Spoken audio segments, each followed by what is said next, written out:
ತುಮಕೂರಿನಲ್ಲಿ ಆದ ದಲಿತೆಯ ಮಹಿಳೆ ಕೊಲೆ ಪ್ರಕರಣಕ್ಕೆ ಸಂಬಂಧಪಟ್ಟಂತೆ ಆರೋಪಿಗಳಿಗೆ ಜೀವಾವಧಿ ಶಿಕ್ಷೆ ಪ್ರಕಟ ಆಗಲಿದೆ. ತುಮಕೂರಿನ ಮಹಿಳೆಯ ಕೊಲೆ ಪ್ರಕರಣಕ್ಕೆ ಸಂಬಂಧಪಟ್ಟಂತೆ ಸಿಗ್ತಾ ಇರುವ ಅಪ್ಡೇಟ್ ಇದು.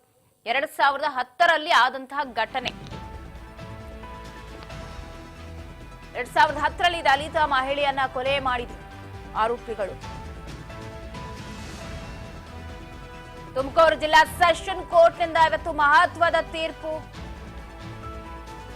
ಪ್ರಕಟ ಆಗುತ್ತೆ. ಇದು ಶಿಕ್ಷೆ ಪ್ರಕಟ ಮಾಡಲಿದೆ ಸೆಷನ್ ಕೋರ್ಟ್.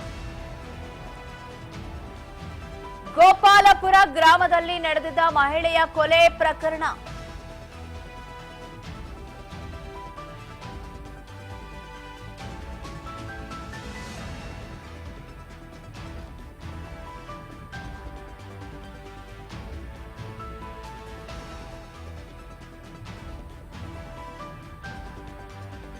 ತುಮಕೂರು ಜಿಲ್ಲಾ ಸೆಷನ್ ಕೋರ್ಟ್ನಿಂದ ತೀರ್ಪು.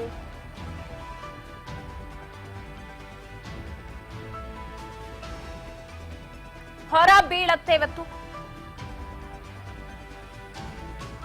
ತುಮಕೂರು ಜಿಲ್ಲಾ ಸೆಷನ್ ನ್ಯಾಯಾಲಯದಿಂದ ಹೊರಬೀಳತ್ತೆ. ಚಿಕ್ಕನಾಯಕನಹಳ್ಳಿ ತಾಲೂಕಿನ ಗೋಪಾಲಪುರ ಗ್ರಾಮದಲ್ಲಿ ನಡೆದಿದ್ದು ಕೊಲೆ ಇದು. 2010ರ ಆಗಸ್ಟ್ 21ರಂದು ಕೊಲೆ ನಡೆದಿತ್ತು. ಗೋಪಾಲ್ಪುರ ಗ್ರಾಮದಲ್ಲಿ ಡಾಬಾ ಹೊನ್ನಮ್ಮ ಎಂಬ ಮಹಿಳೆಯನ್ನ ಸವರ್ಣೀಯರು ಕೊಲೆ ಮಾಡಿದ್ರು. ಕಲ್ಲೆತ್ತು ಹಾಕಿ ಕೊಲೆ ಮಾಡಲಾಗಿತ್ತು. ಒಟ್ಟು 27 ಜನರ ಮೇಲೆ ಎಫ್ಐಆರ್ ದಾಖಲಾಗಿತ್ತು. ಕೊಲೆ ಹಾಗೆ ಜಾತಿ ನಿಂದನೆ ಕೇಸ್ ದಾಖಲಾಗಿದ್ದು ಹಂದನಕೆರೆ ಪೊಲೀಸ್ ಠಾಣೆಯಲ್ಲಿ ದೂರು ದಾಖಲಾಗಿತ್ತು. 27 ಜನರ ಪೈಕಿ 6 ಜನರು ಸಾವನ್ನಪ್ಪಿದ್ದಾರೆ. ಇನ್ನುಳಿದ 21 ಜನರಿಗೆ ಜೀವಾವಧಿ ಶಿಕ್ಷೆ ಪ್ರಕಟ ಮಾಡಲಿದ್ದಾರೆ ಇವತ್ತು ನ್ಯಾಯಾಧೀಶರು. 21ರಲ್ಲಿ 2 ಮಹಿಳೆಯರು 19 ಜನ ಪುರುಷರಿದ್ದು ಇಂದು ಶಿಕ್ಷೆ ಪ್ರಕಟ ಮಾಡ್ತಾರೆ. ನ್ಯಾಯಾಧೀಶರಾದ ನಾಗಿರೆಡ್ಡಿ ಹಂದನಕೆರೆ ಪೊಲೀಸ್ ಠಾಣಾ ವ್ಯಾಪ್ತಿಯಲ್ಲಿ ನಡೆದಿದ್ದ ಪ್ರಕರಣ. ಇಂದು ಮಹತ್ವದ ನಿರ್ಧಾರ.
ರಲ್ಲಿ ಆದಂತಹ ಘಟನೆ 27 ಜನರ ಮೇಲೆ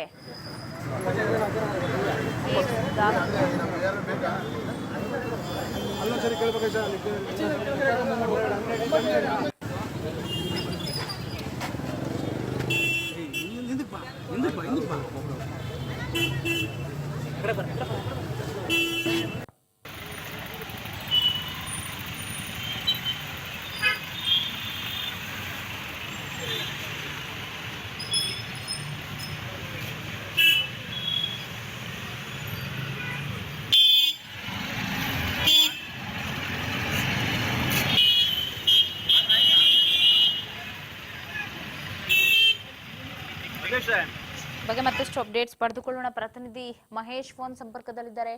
ಮಹೇಶ್, 2010ರ ಪ್ರಕರಣ ಇವತ್ತು ಶಿಕ್ಷೆ ಪ್ರಕಟ ಮಾಡುತ್ತೆ ಕೋರ್ಟ್. ಏನೆಲ್ಲ ಅಪ್ಡೇಟ್ಸ್ ಲಭ್ಯವಾಗ್ತಾ ಇದೆ ದಲಿತ ಮಹಿಳೆಯ ಕೊಲೆ ಪ್ರಕರಣಕ್ಕೆ ಸಂಬಂಧಪಟ್ಟಂತೆ? ಎಸ್ ಪವಿತ್ರ, ಏನು 14 ವರ್ಷಗಳ ನಂತರ ಈಗ ಏನು ದಲಿತ ಮಹಿಳೆಯ ಕೊಲೆ ಪ್ರಕರಣದ ಅಂತಿಮ ತೀರ್ಪು ಇಂದು ಪ್ರಕಟ ಆಗಲಿದೆ ಪವಿತ್ರ. ಏನು 3 ಗಂಟೆ ಸುಮಾರಿಗೆ ಈ ಒಂದು ಏನು ತುಮಕೂರು ಜಿಲ್ಲಾ ಸೆಷನ್ ನ್ಯಾಯಾಲಯದಲ್ಲಿ ಈ ಒಂದು ತೀರ್ಪು ಪ್ರಕಟ ಆಗುವ ಒಂದು ಸಾಧ್ಯತೆ ಇದೆ. ಒಟ್ಟು ಈ ಒಂದು ಕೊಲೆ ಪ್ರಕರಣದ ಸಂಬಂಧ 29 ಮಂದಿ ಆರೋಪಿಗಳಿದ್ರು.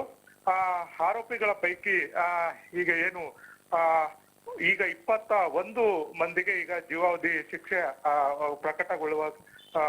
ಗೊಳ್ಳಲಿದೆ. ಜೊತೆಗೆ ಉಳಿಕೆಯವರು ಕೂಡ ಅವರು ಡೆತ್ ಆಗಿರೋದ್ರಿಂದ ಅವರನ್ನ ಬಿಟ್ಟು ಉಳಿಕೆ ಏನಿದ್ದಾರೆ ಅವರಿಗೆ ಈ ಒಂದು ಜೀವಾವಧಿ ಶಿಕ್ಷೆಯ ಒಂದು ಅಂತಿಮ ಅಂದ್ರೆ ತೀರ್ಪು ಪ್ರಕಟಗೊಳ್ಳುವ ಒಂದು ನಿರೀಕ್ಷೆ ಇದೆ. ಈ ಒಂದು ಅಂದ್ರೆ ಏನು ಗೋಪಾಲ್ಪುರ, ಚಿಕ್ಕನಾಯಕನಹಳ್ಳಿ ತಾಲೂಕಿನ ಗೋಪಾಲ್ಪುರದ ಈ ಒಂದು ಗ್ರಾಮದಲ್ಲಿ 2010 ಆಗಸ್ಟ್ 10ರಂದು ಡಾಬಾ ಹೊನ್ನಮ್ಮ ಈ ಒಂದು ಮಹಿಳೆಯ ಕೊಲೆ ಆಗುತ್ತೆ.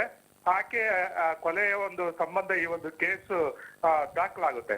ಈ ದಾಖಲಾದ ಪ್ರಕರಣ ವಿಚಾರಣೆ ಮುಗಿದು ಇವತ್ತು ಪ್ರಕಟ ಆಗಲಿದೆ ಪವಿತ್ರ.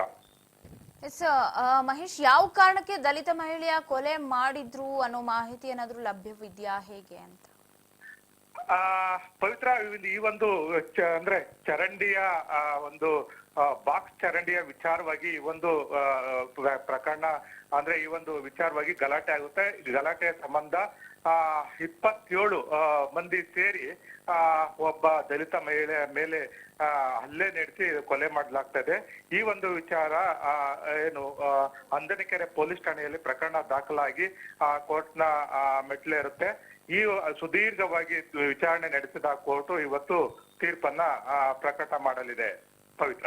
ಇಷ್ಟು ಜನ ಆರೋಪಿಗಳು ಬೇಲ್ ಮೇಲೆ ಹೊರಗಿದ್ರ, ನಿರೀಕ್ಷಣಾ ಜಾಮೀನಿನ ಮೇಲೆ ಅಥವಾ ಜೈಲಲ್ಲೇ ಬಂದ್ ಆಗಿದ್ರ ಏನು ಅಂತ?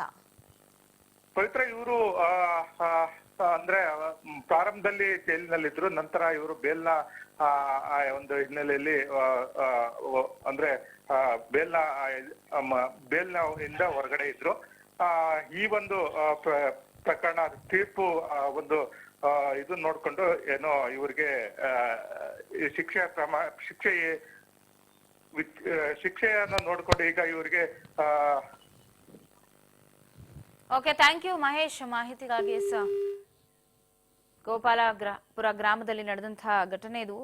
ಹೇಳ್ತಾ ಇದ್ರು ಮಹೇಶ್, ಚರಂಡಿ ವಿಚಾರಕ್ಕೆ ಗಲಾಟೆ ಆಗಿದೆ ಅಂತ. ಚರಂಡಿ ವಿಚಾರಕ್ಕೆ ಗಲಾಟೆ ಆದಾಗ 27 ಜನರು ಹೋಗಿ ಕೊಲೆ ಮಾಡೋದು, ಜಾತಿ ನಿಂದನೆ ಮಾಡೋದು, ಇದೆಲ್ಲ ಇನ್ನು ಎಲ್ಲಿದ್ದಾರೆ ಅಂತ ಗೊತ್ತಿಲ್ಲ. ಇದು 2010ರಲ್ಲಿ ನಡೆದಿರೋದು. ಈಗಾಗಲೇ 24 ಇಸ್ವಿ ಅಂದ್ರೆ 14 ವರ್ಷ ಆಗೋಗಿದೆ. ಈಗ ಜೀವಾವಧಿ ಶಿಕ್ಷೆ, ಅದರಲ್ಲಿ ಸತ್ತವರನ್ನ ಬಿಟ್ಟು ಬದುಕಿದ್ದವರಿಗೆ ಜೀವಾವಧಿ ಶಿಕ್ಷೆಯನ್ನ ವಿಧಿಸಲಾಗುತ್ತೆ.